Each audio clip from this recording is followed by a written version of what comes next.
Buenas noches a todos. Queremos darles una cordial bienvenida a este espacio, a este momento que hemos decidido llamar Conversemos a la luz de la Biblia.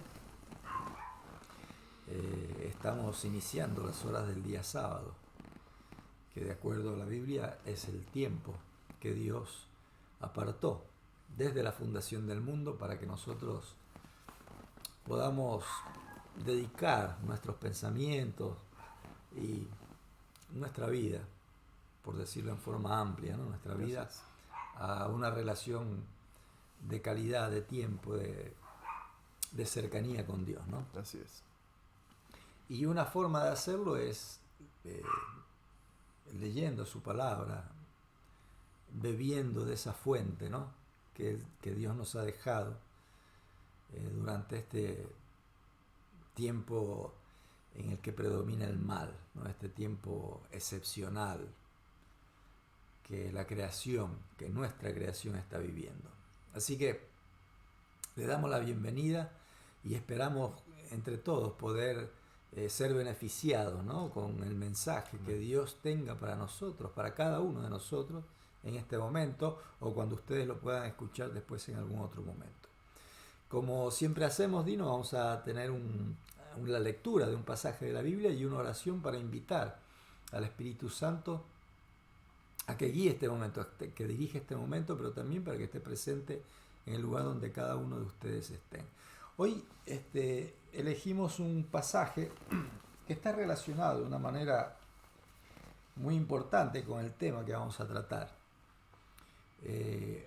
Así que los invito a aquellos que puedan a buscar en sus Biblias, en el Evangelio según San Mateo,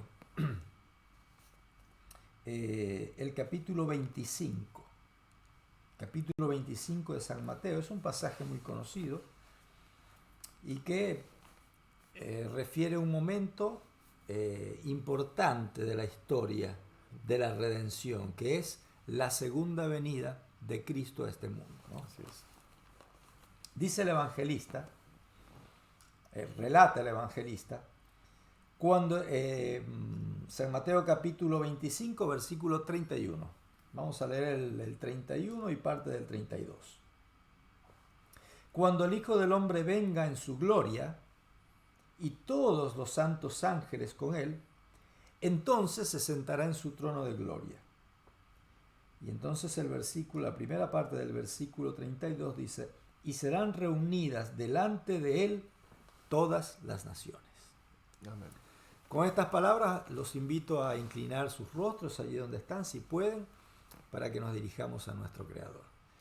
Buen Padre que estás en el cielo, te damos las gracias por la vida.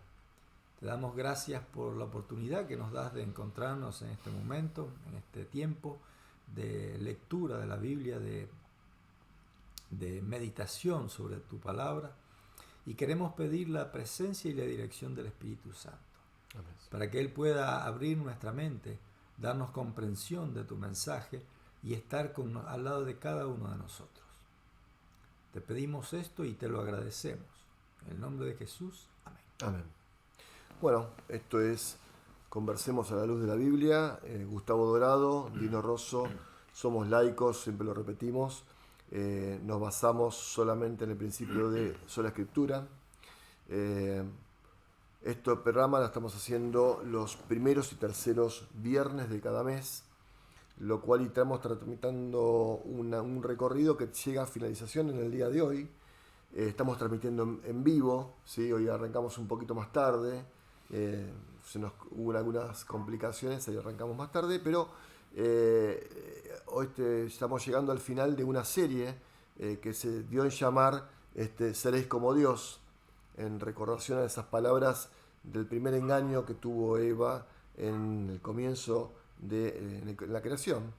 Y bueno, un poco trabajando aquellas místicas o aquellas creencias que son generalmente aceptadas, que son, o por lo menos sinceramente aceptadas por muchos, quizás por la forma de leer la Biblia, quizás la forma en que otros escuchan a otros que predican, y bueno, a veces la Biblia no dice eso, y hemos tratado, por lo menos, de mostrar en esta serie de episodios una recorrida acerca de estas visiones que la gente tiene. Y hoy vamos a ver la última, que es acerca del milenio. Vamos a también tratar algunos temas de los juicios, alguna cosita que apareció por ahí que yo le comentaba a Gustavo fuera de la cámara, que me gustaría verlo con él. Pero en este espacio vamos a comenzar en el día de hoy con un repaso. Pero antes no quiero cortar sin decirles que vamos a comenzar la próxima vez que nos encontremos con otra serie que también vamos a comenzar, que vamos a tratar temas de parábolas. Algo que es muy lindo y aparte es muy instructivo, muy constructivo en cuanto a la formación de la verdadera forma en que tiene Dios de mostrarse hacia nosotros, acerca del carácter de Dios y cómo la gente comprendía de acuerdo a esta simbolización mediante parábolas. Y bueno, esa es la idea del siguiente ciclo que hemos dado en llamar ¿qué está escrito como lees? ¿No es cierto? ¿Estoy equivocado? Así es, ¿qué está escrito como lees? Entonces esa idea también fue pues son palabras de Cristo que aparece en la Biblia, en los evangelios, y queremos compartir esta serie de parábolas con ustedes. Vamos a comenzar la próxima vez que nos encontremos. Entre tanto vamos a ver, estuvimos hablando de algunas cositas la última vez que nos vimos. Sí, la última vez que fue hace unas 3 semanas. Exactamente. Creo, ¿no? Estuvimos hablando acerca de un tema que es... la gran tribulación, el rapto secreto, vimos algunas cosas que dice la Biblia acerca de esto. Sí, que es común a una gran parte del mundo cristiano, especialmente el evangélico, ¿no? El protestante, el que proviene de la rama protestante, ¿no? Así es. De la iglesia cristiana, que es referido a estos temas, ¿no? Al rapto secreto, a la tribulación, ¿no? A los sufrimientos de la humanidad previos a la segunda venida de Cristo. Así es. Y veíamos, y tiene algo y tiene una relación importante con el tema que vamos a tratar hoy, ¿no? Porque justamente, en realidad tiene que ver con cómo entendemos, cómo leemos, ¿no? Los acontecimientos. Claro, los acontecimientos proféticos que están presentados en la palabra de Dios y que están asociados al juicio, ¿no? Porque se trata, cuando algunos hablan acerca de rapto secreto, están hablando de una selección, ¿no? Unos van a ser tomados y sí. otros no. Sí. Para que eso ocurra antes tiene que haber un juicio previo, ¿no? Para determinar quiénes son los que van a ser tomados y quiénes no. Entonces, conversábamos sobre esto y nos dábamos cuenta que lo que la palabra presenta acerca de este rapto es que en primer lugar no va a ser secreto. No, lo que menos tiene es secreto. Va a ser abierto, público, va a ser sí. Pedro del conocimiento de todos, ¿no? Veíamos algunos pasajes de Mateo 24, ¿no? Sí, que hablaban acerca de los acontecimientos finales, entre los que se incluían la segunda venida de Cristo, y que algunos textos que se usan como fundamento para este arrebato secreto, la hora de la noche. claro, en realidad están presentados como parte de los acontecimientos de la segunda venida de Cristo, ¿no? No como otros sucesos, no. sino como presentados de otra forma, pero están hablando del mismo suceso. Sí. Y entonces, bueno, encontrábamos que no existe un grupo privilegiado que va a participar de este evento que se entiende que va a ser así y otro que no, ¿no? Sino que leíamos justamente leíamos en Mateo el capítulo 25 a partir del versículo 31 que en el suceso de la segunda venida de Cristo es donde se va a establecer quiénes van al cielo con Cristo y quiénes no. Justamente. ¿No? Entonces, está bien definido en la ley, no hay dos momentos distintos, hay un solo momento porque, a ver, vamos a leer, Dino. Cuando el Hijo del Hombre venga en su gloria y todos sus ángeles con él, entonces se sentará en su trono de gloria y serán reunidas delante de él todas las naciones. Claro, lo que habla anteriormente de esto de rapto secreto que se toma de esa manera, o de el ladrón en la noche, es por lo imprevisible, por lo rápido, por lo inesperado del evento, pero habla del mismo evento, es la segunda venida de Cristo, la parusía. Exactamente, ¿no? Por eso. Y además no ha, otra cosa que se desprende de esta enseñanza es que van a haber dos momentos distintos, Sí. ¿no? Dos momentos distintos en los que Dios va a tomar o no a un grupo de personas, Sí. ¿no? Para que sean salvas. Sin embargo, de acuerdo a lo que dice el Señor Jesús mismo, Claro, es ¿no? un solo Dice evento. que van a ser reunidas todas las naciones de la tierra. No, pero aparte que esa forma de tomarlo destruye la forma de hace una parcialidad de la decisión de Cristo o de Dios mismo. ¿Por qué? Porque los toma y los lleva para sí, o los descarta en un lugar especial, y no hay un juicio previo. Justamente eso es lo que está equivocado, quizás el concepto, la mirada de esa manera, tiene el error de que no hay un juicio previo que determina si una persona es culpable o inocente. Si es, o mejor dicho, llevado a los términos celestiales, si es aprobado o no aprobado, o es rescatado o no es rescatado. No por una selección arbitraria, sino por la decisión de la persona que está en el libre albedrío, ¿no es cierto? Sí, lo que se está presentando en San Mateo capítulo 25 es una escena de juicio. Exactamente. No, es una escena de juicio. Así que quien vaya con Cristo al cielo y quien no lo haga, no es una decisión del momento, No, sino que tiene que ver con todo un trabajo judicial previo. Exactamente. Que termina en esta acción judicial.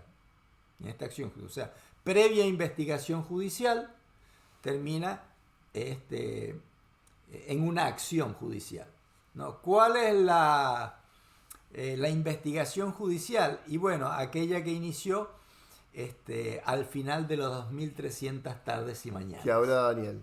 Que también ese es un tema, que estas 2300 tardes y mañanas, hablando sobre los 3 años y medio, los 3 años y medio de tribulación y más tribulación, no está bien tomado, sino que hay un formato en el que la Biblia lo presenta que es así, o sea, es inapelable por la forma en la que lo presenta, y lo presenta más de una vez. Daniel capítulo 8, versículos 13 y 14 hablan de estos 2300 tardes y mañanas. Pero después hay otros eventos apocalípticos que acompañan estas 2300 tardes y mañanas, que hablan de los tiempos y medio tiempo, que hablan de las 1260 días, que hablan de los 1290, los 1335, habla de los 42 meses, habla de otras cosas que suman a ese formato en el que hay un recorrido de tiempo que acompaña a Dios o la historia y que lo muestra de diferentes maneras. Daniel lo mostraba en las fechas o en el tiempo apocalíptico. Apocalipsis lo muestra de otra manera, acompañando los tiempos de distintas maneras. Las iglesias, las trompetas, los sellos, ¿no es cierto? Que dentro de esos sellos están los jinetes, ¿no es cierto? Bueno, y está tomado en forma diferente. Si uno toma de una forma integral esto, que digamos que nosotros lo vemos desde el punto de vista historicista, que Dios va acompañando la historia con la profecía, lo vemos de una manera determinada y vemos que este evento, que es el milenio, que estamos arrancando ahora, que queda para el final, también los demás lo dejan para el final, pero lo dejan para el final de una manera diferente. Hoy lo vamos a tratar justamente con lo que vos estás diciendo, desde el punto de vista del juicio. Sí, y ya para cerrar, ¿no? Esta parte de repaso, la profecía de Daniel, ¿no? De los 2300 tardes y mañanas, habla de la purificación del santuario, ¿no? Así Dice es. hasta 2300, acá Daniel capítulo 8 versículo 14, ¿no? Dice hasta 2300 tardes y mañanas y el santuario será purificado. En el antiguo Israel la purificación del Creo que el Levítico santuario 16, ocurría un día al año, un día al año. Que hoy es conocido como el Yom Kippur, El Yom Kippur, que es el día del perdón, ¿no? El día del perdón. Si nosotros, no vamos a detenernos ahora, pero si nosotros estudiamos detenidamente lo que ocurría ese día, vamos a darnos cuenta de que se está hablando de un juicio, ¿no? Exactamente. Entonces, el juicio es el contexto de todos estos acontecimientos, ¿no? de estos sucesos que se presentan, de los cuales una parte importante es la que leímos acá en Mateo, ¿no? Capítulo 25. Exactamente. ¿No? La segunda venida de Cristo es un momento importante de este juicio, de este proceso judicial, ¿no? Pero no es la parte final. No es la parte final, no. Aparte, de hecho, el juicio está dividido en 3 partes.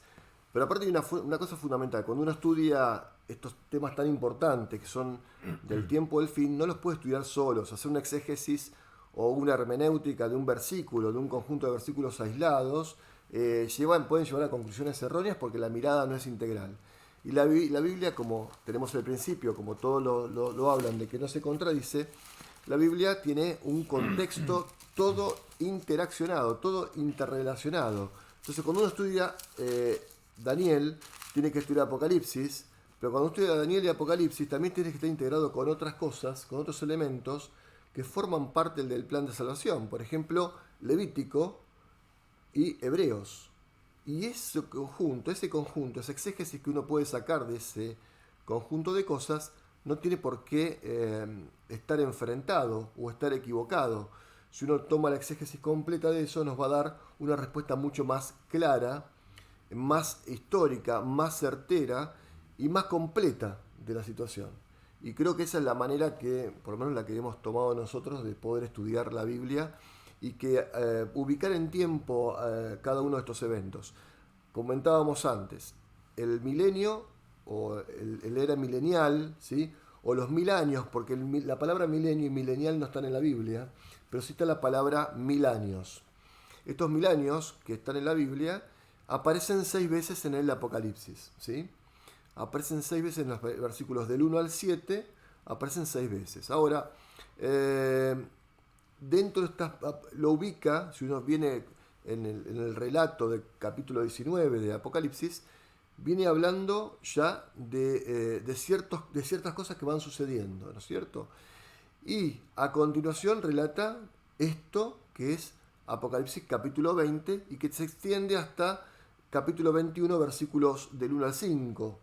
Eso, toda esa época, todo ese espacio de tiempo, habla de un milenio. Habíamos hablado unas semanas atrás de que el periodo del juicio, ¿sí?, comenzaba en 1844, que es cuando se terminan las 2300 tardes y mañanas. Entonces, acompañando, como Cristo es el sumo sacerdote, ¿sí?, va acompañando las funciones y pasa del lugar santo al lugar santísimo, sumando la función de cordero, de sacerdote y de sumo sacerdote.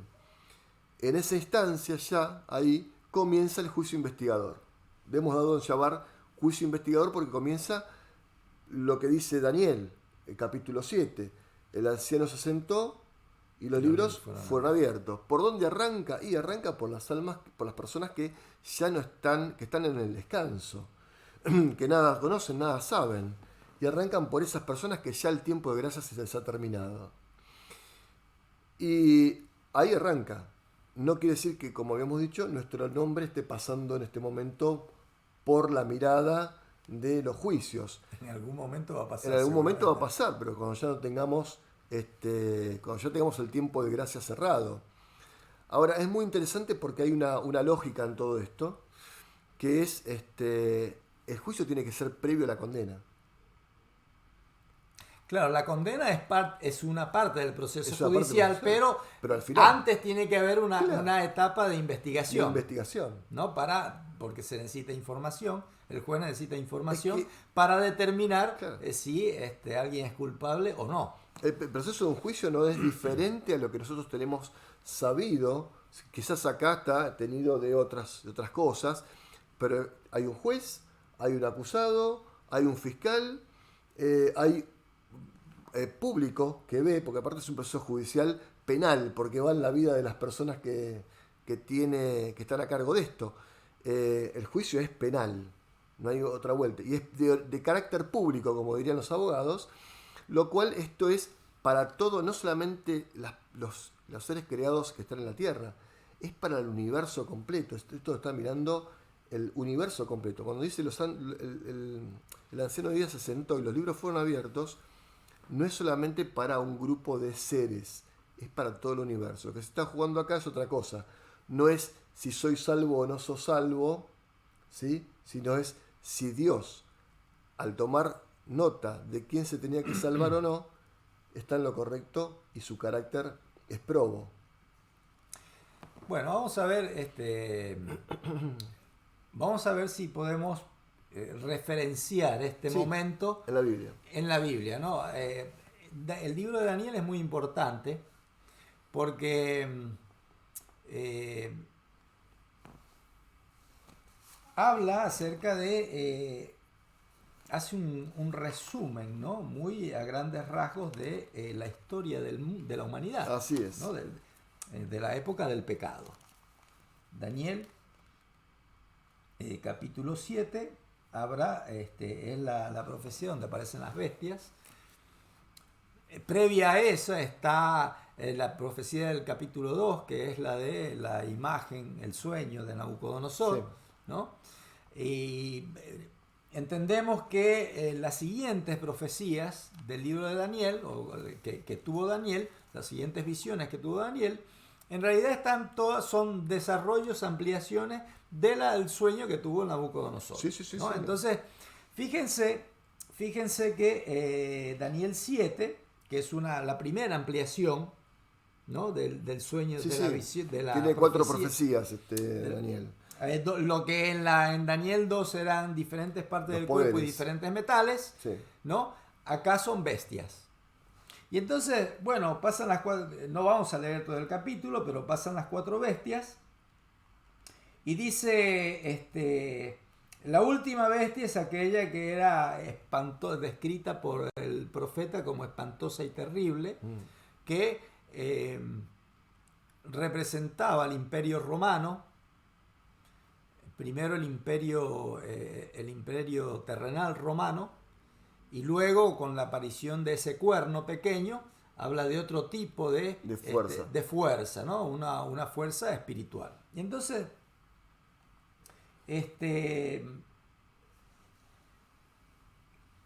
Daniel capítulo 7 dice por allí a la altura del versículo 8, dice: mientras yo contemplaba los cuernos, y aquí que otro cuerno pequeño salía de entre ellos, y delante de él fueron arrancados 3 cuernos de los primeros, y aquí que este cuerno tenía ojos como de hombre y una boca que hablaba grandes cosas. ¿No? Está hablando de este último poder. Exactamente.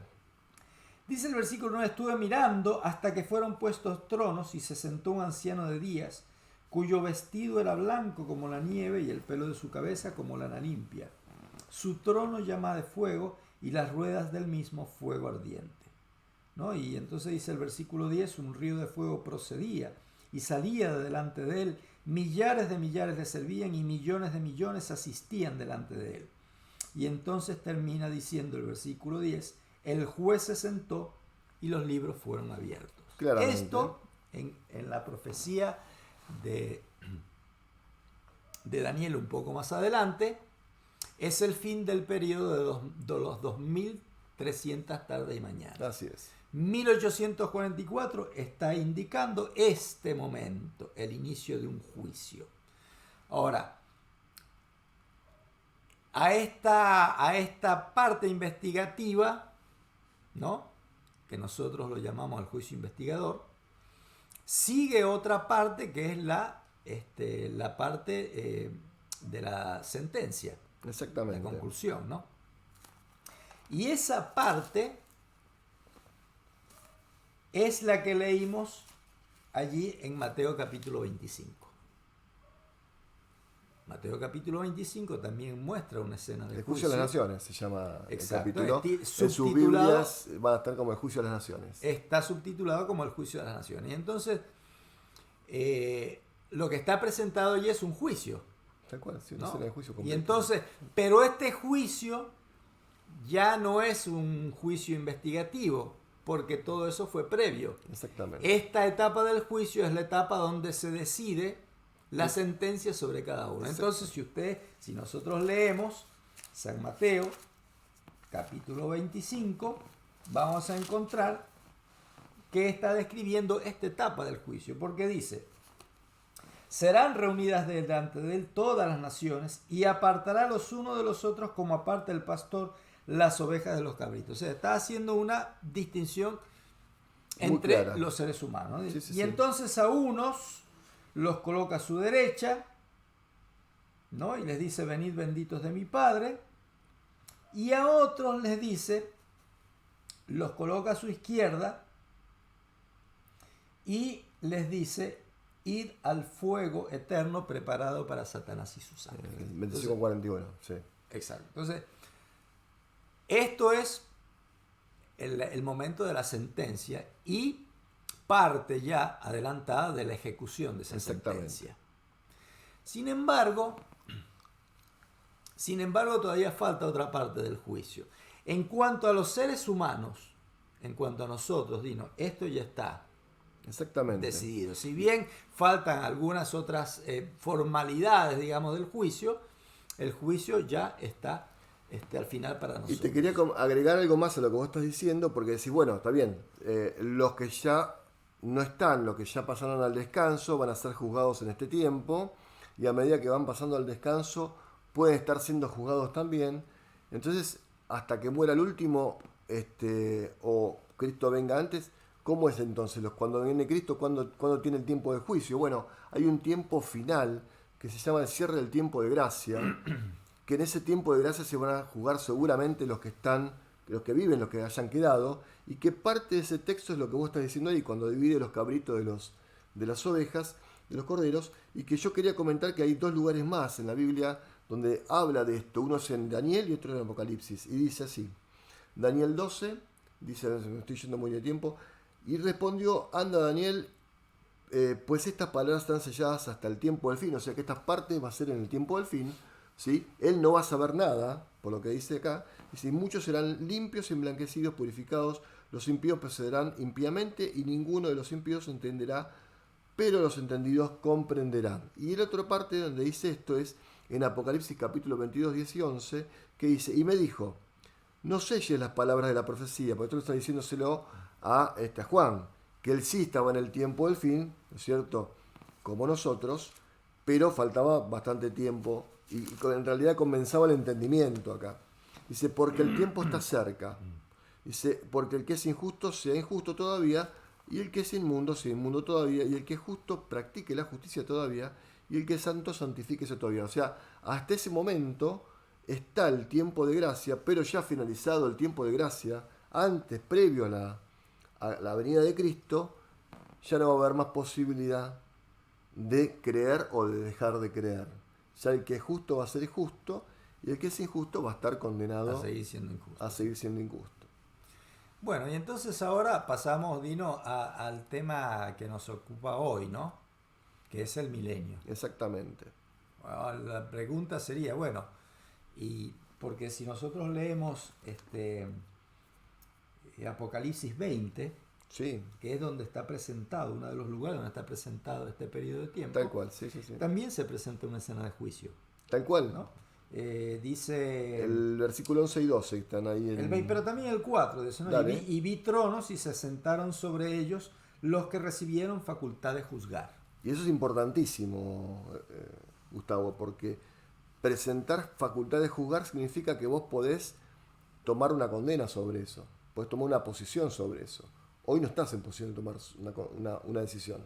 No de juzgar, sino de no ser de juzgar, juzgado. de ser juzgado, exactamente. Bueno, entonces, y se está presentando una escena de juicio, pero uno puede preguntarse, ¿pero cómo? Si ya terminó en la segunda venida de Cristo, como habíamos leído hace unos momentos, si cuando viene Cristo se está ya determinado por la investigación previa de todos estos siglos, a partir de estos años, desde 1844 hasta ahora, Hasta la fecha, sí. si ya se investigó, se determinó y se dictó la sentencia sobre cada ser humano, entonces, ¿qué es lo que se va a juzgar acá? ¿No? Bueno, eso, entonces, algunos dicen, bueno, entonces puede ser que todavía hay una oportunidad más. Para algunos, es posible que la primera instancia fue una instancia previa, pero después hay otra instancia que abre la oportunidad, la posibilidad para una revisión de sentencia, ¿no?, sobre algunos. Y eso es lo que de alguna manera se entiende en muchas interpretaciones, diferentes interpretaciones Sí. que uno escucha, ¿no?, acerca de los 1000 años. Creo que no es necesario entrar en detallar cuáles son esas miradas, ¿no?, sino detenernos en lo que la Biblia presenta. Y después cada uno puede sacar sus conclusiones, ¿no?, hacer su propio análisis. Sí, justamente. Yo lo que justamente quería hablar y sumar algún dato. Apocalipsis 20, 11 y 12 dicen: y vi un gran trono blanco, al que estaba sentado en él, de delante del cual huyeron la tierra y el cielo, y ningún lugar se encontró para ellos. Y vi a los muertos, grandes y pequeños, de pie ante Dios. Y ahí está una escena de juicio muy clara. Y los libros fueron abiertos, y otro libro fue abierto, el cual es el libro de la vida. Y fueron juzgados los muertos por las cosas que estaban escritas en los libros según sus obras. Entonces ahí muestra, ¿no es cierto?, acá, una escena de juicio. Una escena de juicio previo a esto, por ejemplo, puede ser, yo la veo de esa manera, no lo hablamos previamente, cuando en la escena que están en el cielo y todas las criaturas se presentan ante Dios, incluyendo a Satanás, y dice: ¿no has visto a mi siervo Job? Y es una escena de juicio, porque el fiscal, que era el Satanás, va a atacarlo a Job. Y obviamente el juez dice: bueno, está bien, es tu tema, atacalo. Y el juicio lo gana Dios en esa instancia, porque después en el capítulo 38 lo rescata de esa situación a Job y lo pone en una situación mucho mejor. Ya Satanás no tenía forma de asedio sobre él, porque ya había sido justificado en ese momento. Esta escena de juicio se vuelve a repetir, porque aparte él muestra un modelo de juicio en Job también, como en este caso, en el que es probado. Dios ya toma una posición en esa altura. Lo que están siendo juzgados somos nosotros, y los que miran ese juicio, los que miran esos libros, en el juicio investigador, son todas las criaturas creadas en el universo. El cosmos completo mira esos libros. Y miran qué fue lo que hizo Dios en esta instancia. Claro, hay cosas que son interesantes, ¿no?, detenerse en los detalles, porque alguien podría decir, bueno, por ahí está hablando nuevamente del juicio previo a la segunda venida de Cristo. Claro. ¿No? Pero en este caso no. Si nosotros leemos bien, dice que los hombres están de pie frente al trono. Exactamente, ¿no? es diferente ya la escena. En el juicio investigador no están los hombres delante del juez, porque de acuerdo a lo que enseña la metáfora del santuario, sí, quien se presenta en ese juicio previo a la segunda venida de Cristo, sí, quien se presenta en lugar de los hombres es Cristo. Es Cristo. Se presenta por los hombres que lo eligieron a él, ¿no? Exactamente. Entonces, esto obviamente es otra instancia del juicio. Ahora uno dice, bueno, pero ¿qué sentido tiene juzgar dos veces a las personas? Si ya hubo un juicio y se determinó algo sobre ellos, ¿por qué ahora nuevamente se está haciendo juicio sobre estas personas? Esa es una manera de entenderlo. Exactamente. Ahora, la otra manera de entenderlo es teniendo una mirada más amplia, porque esta manera de entenderlo es como alguna persona dijo con mucho acierto, es una mirada muy homocéntrica. O sea, está solo centrada en el hombre. Pero nosotros no debemos olvidar, Dino, que todo este problema, toda esta gran movida del cielo, incluyendo la encarnación del Hijo de Dios, Sí, sí. tiene que ver con algo mucho más grande, Mucho más grande, sí, sí. que nuestra salvación. No, nuestra salvación Está es parte de eso. Es por eso, nuestra salvación está incluida ahí. Incluida ahí. Pero está incluida en algo que es mucho más grande, mucho más amplio. ¿Y qué cosa puede ser mucho más grande que la creación? Lo único que es más grande que la creación es el Creador, ¿no? Y si nosotros revisamos el problema que surgió en el Edén, si nosotros revisamos la revelación que hay en la Biblia, allí en Isaías, en Ezequiel, acerca del origen del mal, de dónde y cómo se inició el mal, vamos a encontrar que el conflicto, el móvil del conflicto, es acerca del carácter de Dios, ¿no? Cuando Satanás se presentó, no vamos a leerlo, pero ustedes si quieren pueden leerlo ahí en Génesis capítulo 3. Cuando Satanás se presentó a la mujer, lo que hizo fue difamarlo a Dios. El engaño consistió en difamar a Dios, en dar un falso informe, en dar a la mujer una falsa, una deformada visión de Dios, sí, ¿no? Y eso ha recorrido a lo largo de la historia de la humanidad. Hemos visto, entre los temas que hemos estudiado, no hace mucho hablamos acerca de este tema de las pruebas, ¿no? Del propósito de Dios, en los que nosotros nos inclinamos a responsabilizar. El castigo de Dios. El castigo de Dios también, ¿no?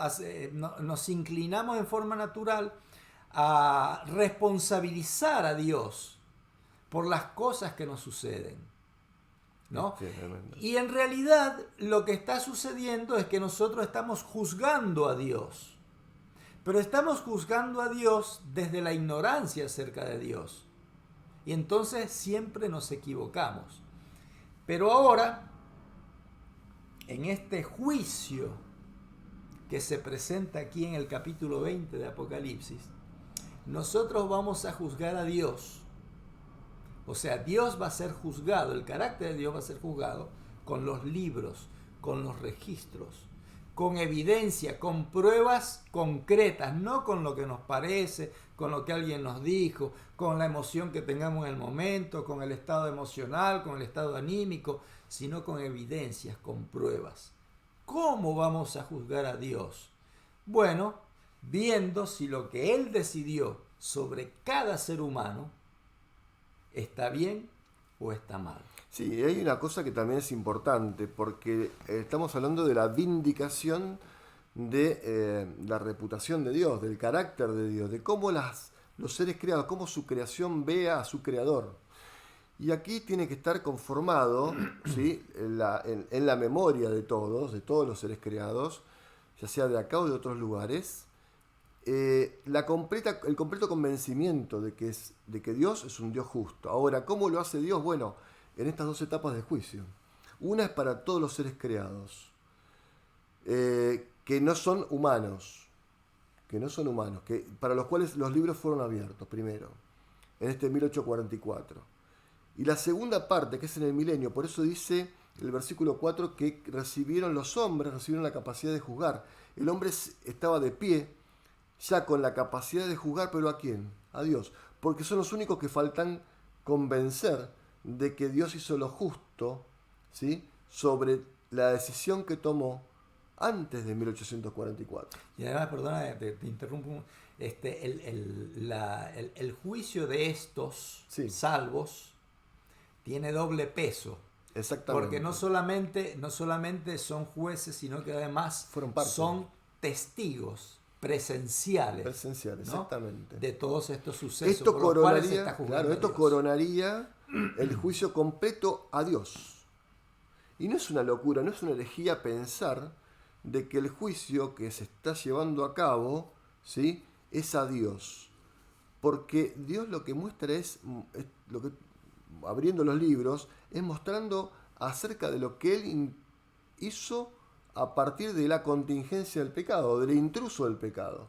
¿Cuál fue, cómo se reveló hacia su criatura, hacia el salvataje de su criatura y cómo se entregó a sí mismo sin mirar que era Dios, como dice Filipenses, para poder rescatar a su criatura de la condena que él mismo había puesto? O sea, le había dicho que aquel que pecare será muerto. O sea, Romanos 6:23 es muy claro, y necesitaba rescatar a esa criatura después de haber pecado.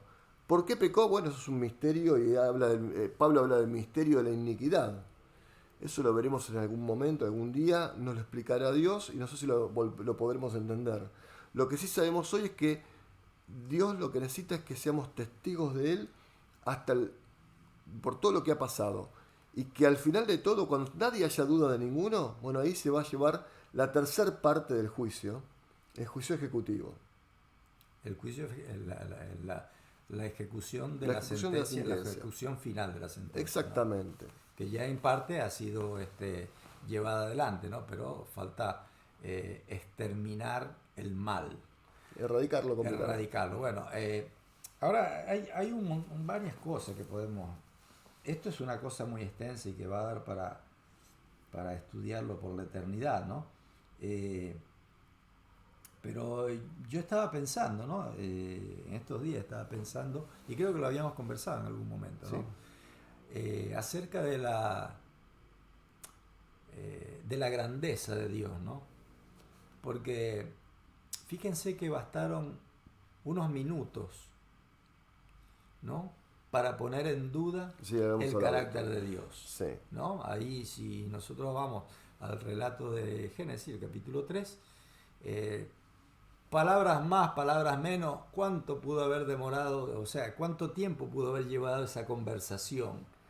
5 minutos, 10 minutos, sí, no más de eso, ¿no?, entre la serpiente y la mujer. Sí. 10 minutos, seamos generosos, media hora, ¿no? Fue suficiente media hora para echar sombra sobre el carácter de Dios. Durante miles de años. Durante miles de años. Ahora, la grandeza de Dios es que si estos 1000 años son como un día, muchos entendemos acá, ¿no? 1000 años literales, ¿no? Hay distintas interpretaciones. Sí, igual no hace la cosa tampoco. Lo cierto es que va a ser mucho más de media hora. Van a ser años que Dios nos concede. Para verificar esto. Que nos va a conceder para que nosotros agotemos todas nuestras dudas. Para que nosotros revisemos cualquier sombra, cualquier oscuro, cualquier laguna que haya quedado en nuestro entendimiento sobre la justicia y el carácter de Dios. Dios nos va a abrir todos sus registros, va a poner todas sus acciones, todos sus juicios, todas sus decisiones, todo está registrado, para que lo revisemos durante todo el tiempo que necesitemos y que finalmente entendamos que Dios es un Dios justo, sí, que Dios es un Dios bueno, que Dios es un Dios misericordioso y que no es como la humanidad ha creído durante tantos años y hoy seguimos todavía, ¿no? Pensando con cierta suspicacia a veces acerca del carácter de Dios. Entonces, este periodo que puede parecer grande para nosotros, es un gesto de Dios que nos dice, bueno, a ver, ya todo esto está resuelto, ahora siéntense por favor porque quiero que ustedes queden convencidos realmente de todo esto que yo les conté. Y pregunten lo que quieran. Pregunten lo que ustedes quieran. Lo que se les ocurra. Revisen lo que ustedes quieran. Pídanme la foja que ustedes quieran. Sí. Pero ya en la idea de que somos transformados, que ya hemos sido hechos transformados, y ya tenemos la posibilidad de buscar de una manera imparcialmente y objetiva, sin estar tenidos con el pecado, ¿no es cierto? Si bien nuestro libre albedrío hoy para decidir si por sí o por no es claro y sigue estando vigente y activo, lo que no tenemos es nuestras decisiones están tenidas de inclinaciones, que en ese momento ya no vamos a tener, porque vamos a estar transformados frente a Dios mirando los libros. Sí, pero lo más importante, Dino, es que vamos a tener la verdad delante de nosotros. Sí. Hoy en día no está toda la verdad delante. Exactamente. Dios ha hecho un esfuerzo terrible, pero el problema somos nosotros, ¿no? Que no accedemos, no aceptamos, no por estas cosas que vos decís, ¿no? Que hay verdades que no son muy cómodas para nuestra naturaleza caída y entonces las dejamos a un costado o las dejamos un costadito ahí esperando hasta el día que decidamos entenderlas, ¿no? Entonces, todo eso nubla nuestra visión y por eso resulta tan difícil para nosotros aceptar con confianza la voluntad de Dios. De hecho, el mismo autor del Apocalipsis registra en su evangelio, ¿no? En el capítulo 17, en el capítulo 17, una declaración de Jesús que es muy importante, es muy aclaratoria, si nosotros la vemos en este contexto, ¿no? Dice San Juan capítulo 17, vamos a leer el versículo 1, el 2 y el 3, ¿no? Dice, estas cosas habló Jesús. Esto es después de la Santa Cena, en el huerto, cuando se reunió después, salió del salón del aposento alto y se reunió con sus discípulos, previo al momento en que es arrestado, ¿no? Sí. Entonces dice, estas cosas habló Jesús, y levantando los ojos al cielo, dijo, Padre, la hora ha llegado, glorifica a tu Hijo, para que también tu Hijo te glorifique a ti. Ya hemos hablado en algún momento acerca de lo que significa la palabra glorificar, ¿no? Es decir la verdad acerca de algo, ¿no? Entonces dice, tu Hijo va a decir la verdad acerca de ti. Y entonces dice, como le has dado potestad sobre toda carne, el versículo 2, para que dé vida eterna a los que le diste. Y entonces dice Jesús, y esta es la vida eterna, que te conozcan a ti, el único Dios verdadero, y a Jesucristo a quien has enviado. Entonces, el centro de la solución al problema del pecado es el conocimiento de la verdad acerca de Dios. Por eso la misión central de Cristo fue venir a presentar la verdad acerca de su Padre, ¿no? Y entonces un poquito más adelante dice el versículo 4, yo te he glorificado, yo he dicho la verdad acerca de ti en la tierra, he acabado la obra que me diste que hiciese, ¿no? Y esto lo está diciendo antes de ser crucificado. Es un dato no menor, ¿no? Jesús, antes de ser crucificado, de morir, dice, he acabado la obra que me diste que hiciese. ¿Cuál? La de glorificar al Padre, la de revelar la verdad acerca del Padre. Porque, es más, se lo dice a Felipe, si me has visto a mí, han visto al Padre. Porque la vida eterna consiste en conocer la verdad acerca del Padre. Exactamente. Y bueno, y en este proceso de conocer quién es el verdadero Dios, cómo funciona esta esta condición de el Dios bueno y bueno en gran manera, que todos hablamos de la frase de Dios es amor, pero permitimos pensar de que Dios nos manda las pruebas, que castiga, que hace muy lejos de la realidad, muy lejos de la realidad, termina obviamente erradicando el pecado del universo. No es que tienen un lugar, como hemos hablado en algún otro momento, un lugar especial donde los que no creyeron, los que decidieron no creer, o los que decidieron no seguir a Cristo, están torturados infinitamente. No es el carácter de Dios. Eso también está involucrado en este plan. Forma parte de esa investigación que nosotros exactamente, vamos a hacer. Justamente es eso.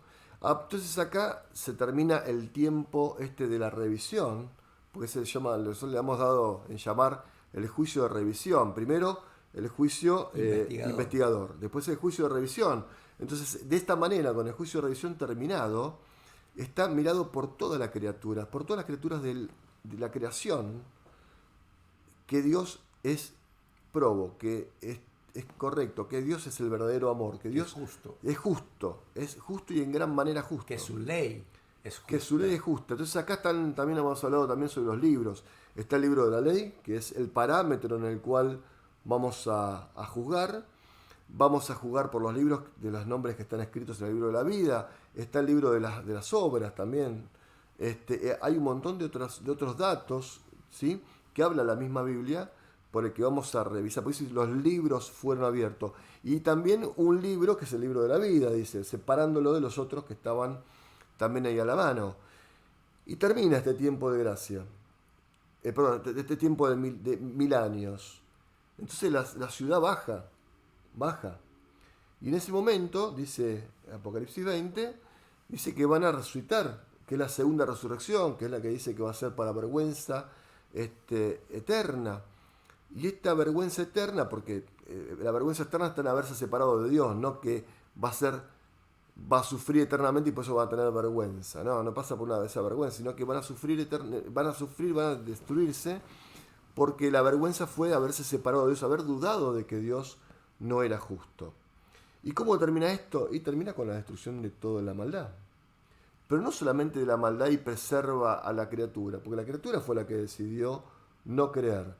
Entonces ahí vos habías leído Mateo 25:41, que el fuego, ¿sí?, el de destrucción, que fue preparado para Satanás y sus ángeles, también va a ser parte de los que consuma a los que no han creído. Lo que se aferraron al Lo que mal. se aferraron. Entonces, al final, en Ezequiel capítulo 28, vos habías hablado de esto, que habíamos hablado que justamente tanto Ezequiel como Isaías hablaba de esto, hablan de esto, ¿no? Que al final del tiempo, dice, con la multitud de tus maldades, el versículo 18 del capítulo 28, y la iniquidad de tus contrataciones profanaste tu santuario. Yo pues saqué fuego del medio de ti, el cual te consumió, y te puse en ceniza sobre la tierra a los ojos de todos los que te miran. Todos los que te conocieron, o sea, ya no existe más, Sí. Y de entre los que los pueblos se maravillaban sobre ti, espanto serás y para siempre dejarás de ser. Dejarás de ser significa que no va a existir. Dejará de existir. Dejará de existir. Sí. Si uno se fija en el original, habla de dejar de existir. Esta interpretación, que no es aniquilacionista, sino que es propio de la promesa de Dios de erradicar el pecado de todo, justamente lo que va a pasar después del milenio, que es a continuación ese juicio ejecutivo. Ahora, Sí. todos van a estar de pie. Probablemente, esto no es especulación, todos sean anunciados de lo que les va a pasar.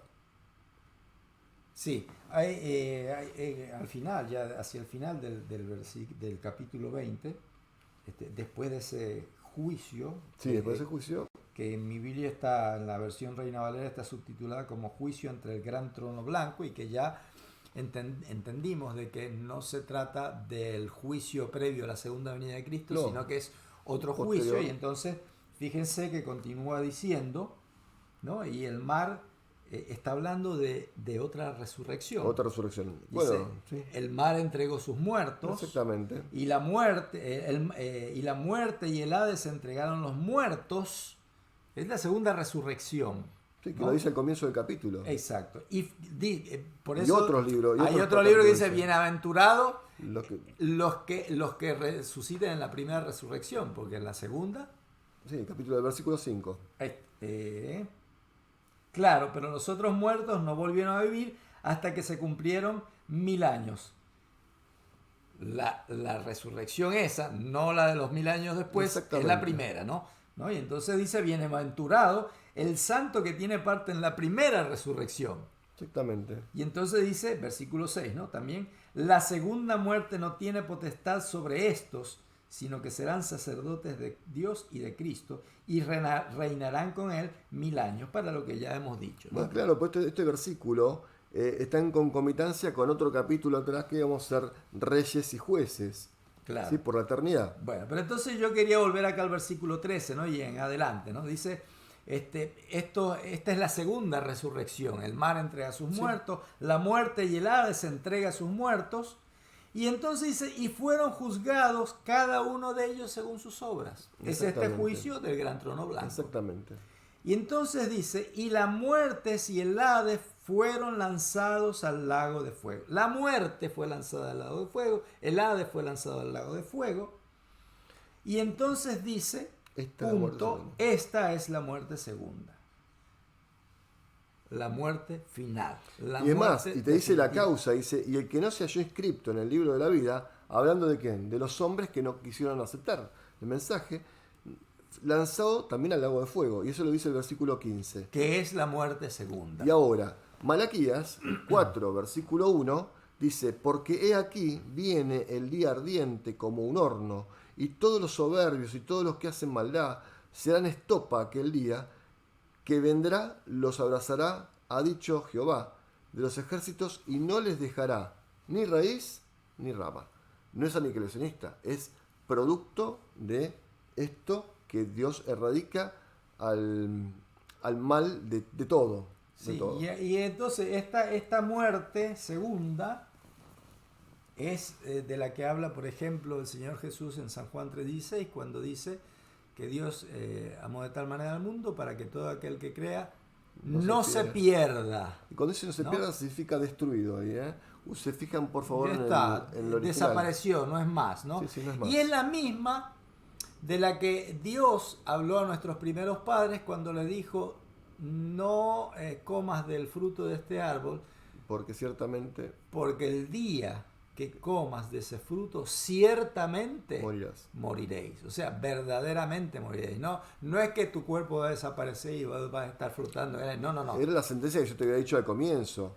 Estaba hablando de la segunda muerte, de esta muerte, exactamente. del juicio segundo, si queremos llamarlo así, que no va a ser para dar una segunda oportunidad, sino que va a ser para dar cumplimiento efectivo a la sentencia que ya fue dictada previamente. Exactamente, por eso decimos nosotros que Cristo en la cruz no murió la muerte que nosotros morimos, que todos morimos cuando llegamos al descanso, sino que murió la muerte segunda, la destrucción.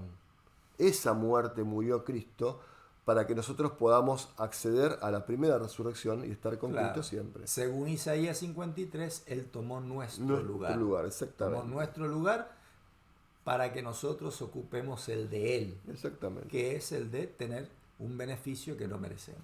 Exactamente. Bueno, esa es la idea. Y después, obviamente, cuando dice el versículo 4 de capítulo 21, dice, enjugará Dios toda lágrima de los ojos de ellos y no habrá más muerte, ni habrá más llanto, ni clamor, ni dolor, porque las primeras cosas pasaron. Se refiere a que ya no somos prisioneros del mal y ya no va a existir el mal, ya va a ser erradicado, pero con el consenso de toda su creación. Los que primero juzgaron en el juicio investigador y después con los seres testigos que pudieron evaluar eso durante la época de los 1000 años. Eso es lo que habla justamente este versículo, en consonancia, en sincronía con todo lo que hemos dicho. Por eso cuando hay que hacer una exégesis hay que hablar hermenéuticamente, no se puede sacar de contexto uno o dos versículos para formar una doctrina. Esta doctrina del milenio es parte, o del juicio investigador y los 3 juicios que estamos hablando acá, las 3 etapas del juicio, de un mismo juicio, son parte de una exégesis mucho mayor que abarca toda la Biblia. Desde lo que vos hablabas de Génesis capítulo 2, versículo 17, hasta Apocalipsis capítulo 21, versículo 4 y 5. O sea, toda la Biblia habla de esto, ¿sí? De cómo Dios, en su amor, nos vino a buscar, nos vino a salvar, vino a rescatar lo que se había perdido, lo que estaba perdido, que dice el versículo 18 del capítulo 3 de Juan. Porque ya estábamos perdidos, ya estábamos muertos. Él nos vino a rescatar, a darnos vida. Y esa es la idea. Así es. Y bueno, podemos terminar con el versículo 21, ¿no? Que es al final de todo esto. Exactamente. ¿No? El capítulo 21, perdón, el versículo 1 dice Juan, después de todo esto, dice, vi un cielo nuevo y una tierra nueva, porque el primer cielo y la primera tierra pasaron. Exactamente.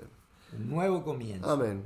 Un Amén. nuevo comienzo. Así que bueno, con esto vamos por finalizado en el día de hoy y de este ciclo que se dio en llamar Seréis como Dios, para arrancar un nuevo ciclo que comenzaremos ya dentro de 14 días, el tercer viernes de octubre, que vamos a llamar ¿qué está escrito? ¿Cómo les? Así que bueno, le damos las bienvenidas y esperemos que reciban este sábado de una manera especial. Así que bueno, vamos a hacer una oración para finalizar. Oré. Padre nuestro que estás en el cielo, te agradecemos, Señor, por estos momentos de compartir tu palabra, tus enseñanzas acerca de la verdad, de tu carácter, de tu devoción por salvar a tus criaturas. Te pedimos, Señor, que bendigas a aquellos que lo hayan escuchado o que lo vayan a escuchar, Señor, para que aprendan también como hemos entendido nosotros acerca de ti. Te pedimos bendición y que podamos hacer continuidad de estos espacios. En nombre de Cristo Jesús. Amén. Amén. Amén. Bueno, Que tengan un buen sábado. Buen sábado.